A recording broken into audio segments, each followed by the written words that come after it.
اچھا مفتی صاحب، یہ آپ چاول تو کھا رہے ہیں ماشاءاللہ، تو یہ اس کے 4 الگ الگ کیوں اس طرح رکھے ہوئے ہیں؟ اس میں کی کیا چاول وجہ؟ کھا نہیں رہا، چیک کر رہا ہوں۔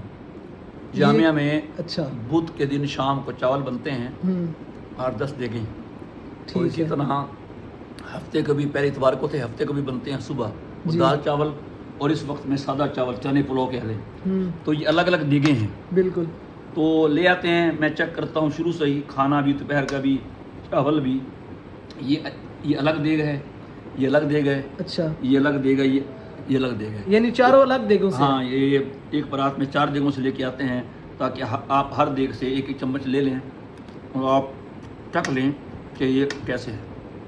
بالکل آج ٹھیک تو ہے۔ میں وہاں بھی گیا تھا باورچی خانے میں، اچھا اور دیگ سے وہ اس کا ڈھکن اتروا کے باورچی کو بلا کے میں نے پرات میں ڈلوائے، گرم گرم تھے، تو ماشاءاللہ اچھا ذائقہ تھا الحمدللہ۔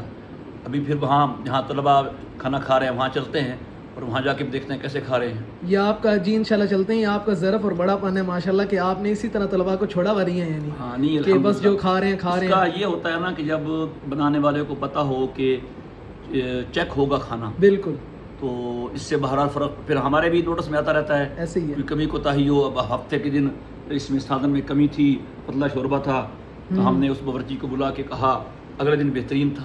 بالکل تو بہرحال یہ ہے کہ ہر چیز دیکھنی پڑتی ہے، خود سے انسان مشین نہیں ہے کہ بٹن ایسے دبا ہی دو، ہے، بالکل۔ باقی مشینیں ہیں بٹن دبا دیں وہ چلتی رہیں گی، انسان ایسی مشین ہے کہ بٹن دبانا کافی نہیں ہے۔